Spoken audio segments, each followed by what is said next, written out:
한국인은 매운맛에 미친 민족이라고 해도 과언이 아니죠. 이것이 한국에서의 마늘 조금을 의미합니다. 이라면 적당히 매워서 좋아. 튀김 우동이 매워. 이처럼 한국의 맵찔이가 다른 나라에서는 맵 깡패가 되고는 하는데요. 그도 그런 것이 우리의 매움에 대한 역사는 고대부터 시작되거든요. 단군 신화에서 곰이 사람이 되기 위해 동굴에서 쑥과 마늘만을 먹으며 버티죠. 그런데 이 마늘은 우리가 알고 있는 마늘이 아니라고 합니다. 왜냐면 이때는 한반도에 마늘이 들어오기 전이었거든요. 그래서 마늘이 아닌 이전부터 자생하던 달래라고 보고 있습니다. 그럼 마늘은 언제부터 먹었는데요? 마늘의 원산지는 중앙아시아로 알려져 있는데요. 성경이나 기원전 4000년경 이집트 기록에도 마늘이 등장하는 걸로 봐서는 인류는 아주 오래전부터 마늘을 먹어왔다는 것을 알 수 있죠. 그리고 이 마늘은 기원전 1에서 2세기경 한나라를 통해 한반도에 들어오게 됩니다. 그 후 마늘은 그야말로 우리의 식탁을 점령했는데요. 한국하면 매운 음식이 유명하긴 하지만 사실 모든 음식이 매운 건 아니잖아요. 그런데 마늘은 그냥 다 들어가요. 조기구이처럼 단순히 굽는 음식을 제외하면 거의 모든 음식에 들어가죠. 이처럼 마늘은 우리 민족의 원픽이 되었습니다만 불교에서는 금지령을 내립니다. 마늘만 금지한 건 아니고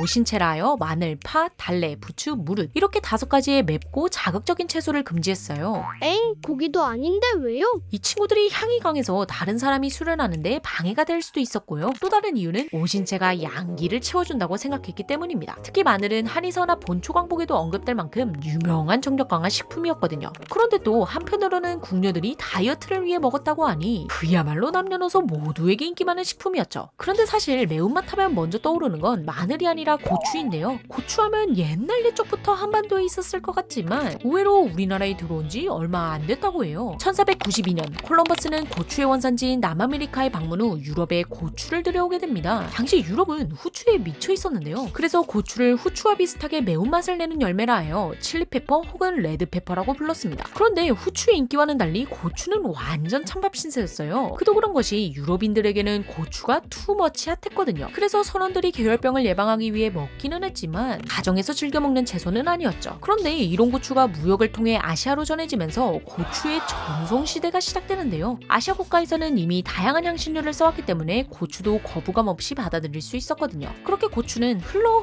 조선에 전해지게 되는데요. 정확히 언제 어디서 어떻게 유입되는지는 전문가들 사이에서도 의견이 분분하지만 대략 임진왜란쯤에 들어왔다고 해요. 임진왜란이 1592년에 시작됐으니 고추가 들어온 지는 400년 정도 된 거죠. 하지만 본격적으로 퍼져나간 건 100년이 지난 18세기였는데요. 우리에게 익숙한 빨간 배추김치도 최초의 고추장 레시피도 이때 등장하죠. 당시 모내기법이 대중화되면서 농사에 들어가는 노동력이 확 줄었어요. 그래서 남는 노동력으로 곡물 외의 다른 작물을 재배하기 시작했죠. 조선판 투잡이네. 이런 작물로는 담배, 목화, 그리고 고추 등의 인기가 높았어요. 그래서 고추의 공급량이 점점 늘어나기 시작했죠. 동시에 당시의 유교 사상이 널리 전파되면서 제사를 지내는 집안이 점점 많아졌거든요. 그래서 제사 음식을 요리하기 위한 소금의 수요가 증가했어요. 안 그래도 비싼 소금이 완전 비트코인이 된 거예요. 그래서 백성들은 소금을 대신할 양념을 찾아다녔고 여기에 고추가 발탁된 겁니다. 그 이유는 모두가 아시다시피 고추는 한국의 소울 양념이 되었죠. 그런데 마냥 인기쟁이일 것 같은 고추와 마늘도 안티가 있었는데요. 일제감정기와 해방 직후 지식인들은 고추와 마늘같이 자극적인 재료가 들어간 음식을 원시적 식생활이라고 비난하였습니다. 일본인과 서양인이 한국인에게 나는 냄새를 불쾌하게 여겼기 때문인데요. 하지만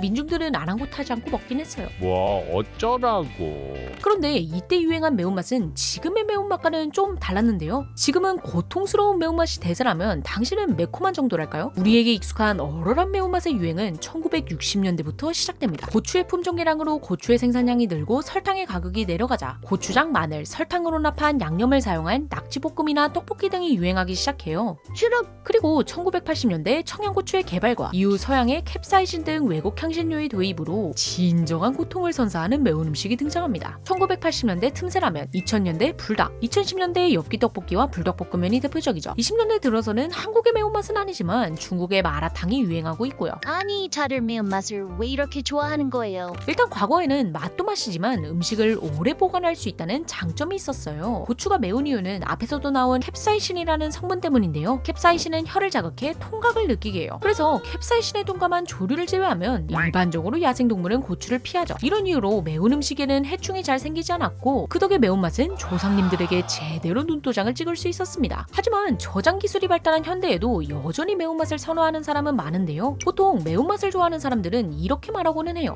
매운 거 먹으면 스트레스가 풀려. 그런데 이게 실제로 맞아요. 우리가 고통을 느낄 때면 몸은 그 원인을 빨리 없애버리려고 한단 말이에요. 그래서 고추를 신속히 분해하기 위해 소화 속도를 높입니다. 동시에 캡사이신을 해독하기 위해 혈액순환을 촉진시키죠. 이로 인해 몸에 열이 오르고 땀이 나기 시작해요. 그리고 우리 애네는 으악, 괴롭다. 라고 몸부림치면서 이를 완화하기 위해 엔도르핀과 같은 호르몬을 내보내는데요. 이 엔도르핀이 통증을 줄여주고 시원한 쾌감을 유도해요. 그럼 스트레스가 확 풀리는 느낌이 드는 거죠. 물론 다음날 화장실에서는 대가를 받겠지만요. 그 외에도 한국인은 매운맛, 라는 오랜 마케팅으로 인해 매운맛을 더욱 좋아하게 되었다는 주장과 경제 침체 등 사회 분위기 저하가 매운맛을 찾게 한다는 이야기도 있습니다. 참고로 저는 얼얼한 매운맛보다는 달고 매콤한 맛을 좋아하는데요. 그래서 지금 고추장 육회를 주문했습니다.